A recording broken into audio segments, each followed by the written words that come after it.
probably the most common question in the homesteading sphere is, so how are you all making money to be able to afford this? In today's video, I'm going to talk to you about a brand new side hustle I started 6 months ago that is very homesteader and parent friendly, and that is buying and flipping for a profit online. So in today's video, we're going to go shopping together, and I'm going to tell you what I've learned, how it's gone, and how much money I've made. Let's go. I've been buying and flipping antiques, vintage items, and home decor. I primarily source items from thrift stores, auctions, and flea markets. And just to keep it simple, I sell exclusively on eBay. Over the course of 6 months, I made a total of $600 in net profits. So that is after the cost of the item, eBay fees, and the shipping cost. Now, of course, $100 per month is not a ton of money, but that definitely covers part of my feed costs for a few of my animals. And I will also say I did this very lackadaisical, very laid back. My time is pretty constrained as I do have a full-time day job, a homestead to manage, another small business, and a toddler. But for a beginner that really couldn't dedicate more than just a couple hours per week to this, I'm actually pretty happy with $100 per month. Just to give you an idea of the type of stuff that I'm buying and selling, let's go over 3 of my favorite flips I've done so far. So this first vase, really pretty. It is actually an antique Japanese Jinbari, I'm not going to say this word right, cloisonne vase. I didn't know any of this at the time. I just thought it was really pretty. I paid $3 for it at Goodwill. I had no idea what it was until I just happened across a Facebook post where people were talking about collecting these. So paid $3 for it. I listed it for $60, and even though it did have damage, which was disclosed in the ad, it sold very quickly. So pretty good profit on that vase. Next is an RS Prussia plate. This is also an antique that I didn't know anything about, but I paid 99 cents for it at Goodwill, looked it up, ended up selling it for $30. So pretty good profit there. And the last one, this is some vintage restaurant ware, which I guess is highly collectible as well. I paid 99 cents for 2 of these plates, and they very quickly sold for $45 for the pair. Now let's go over the pros of having this as a side hustle. The first one is that the barrier to entry is very low. Setting up an eBay account is free, and listings are free as well. You just pay them a chunk of the sale price once the product actually sells. And you also don't even have to buy any product. You can just start selling stuff around your house that you don't want anymore. Another big one is it is very family friendly. My toddler is involved in this from the beginning to the end. He comes with me to the stores. He comes with me when I drop it off at the post office, and I usually do all my packaging during nap time. So being a parent, no big deal.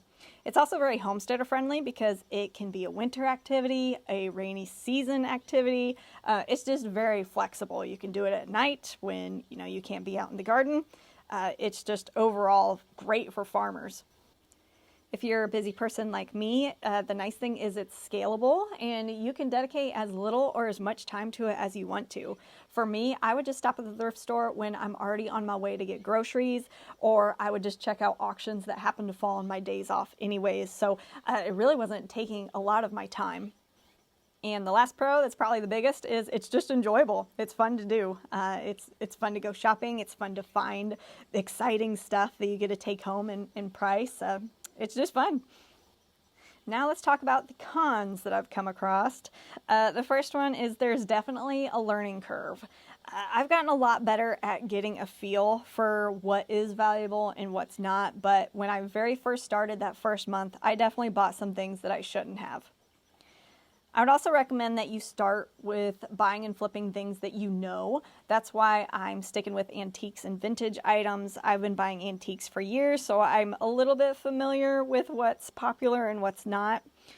I know a lot of people have a lot of success at buying clothing. Y'all, I am the least fashionable person on the planet, so clothing would be a huge learning curve for me. I would suck at that for so long.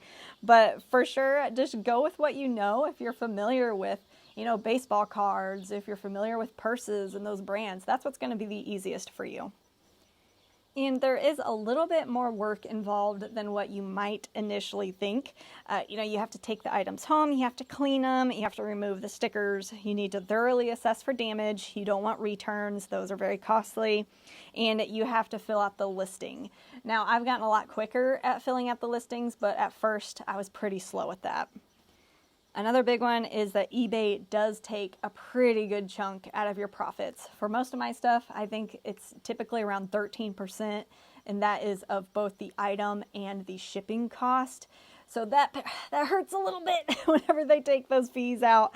But, you know, eBay does have a lot of buyers on there. It is pretty easy to use, and so far I just haven't found a super great alternative. The last big con is you do kind of become a hoarder.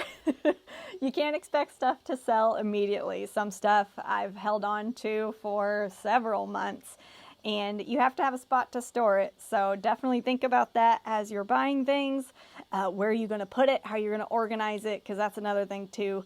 If it gets lost in the bottom of a box somewhere, it's really frustrating to be frantically digging, trying to find something that you know you have in here somewhere, but you can't find. If buying and reselling is something that you're interested in getting into, my number one tip is to download the eBay app on your phone.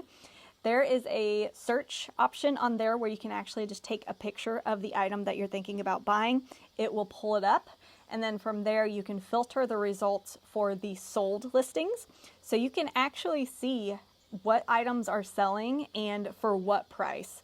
So that has saved me so many times from buying something that I really thought would be worth a lot, and come to find out either there's a gazillion of them on there and none of them are selling, or it's worth a couple of dollars, which, you know, when you live far away from town, if you're going to have to drive to the post office, it's got to be worth the gas money too. So definitely download the eBay app and utilize that. Do not go off of the unsold listings, because people can put on there, you know, any type of outrageous price. That's not what people are actually buying it for. That's the information that you need. And kind of a related tip, a great resource, there's a lot of resellers on YouTube. My favorite is Crazy Lamp Lady. Her videos are so entertaining, I could watch them all day. But just be wary. There's a couple of channels that I've seen where they will kind of go through a store and they'll be like, oh, I paid $2 for this shirt. It'll sell for $75. And it's like, okay, but does it actually sell for $75? Or are you just saying it's going to sell for $75? Or even if it does sell for that much, how long are you going to have to hold on to it before it sells for that much? So that's why I really like Crazy Lamp Lady, is she will go back through her videos and she'll do sold videos. So she will show you how much stuff actually sold for. So she is a wealth of information. She's really entertaining, and I love that aspect of getting to actually see how much her buyers are paying for stuff. Alright guys, that is it for today's video. Thank you so much for watching. Be sure to comment down below and let me know your side hustles that you like to do on your homestead. If you like this video, give it a thumbs up. If you'd like to see more videos like this, be sure to subscribe, and we'll see you in the next one. Bye!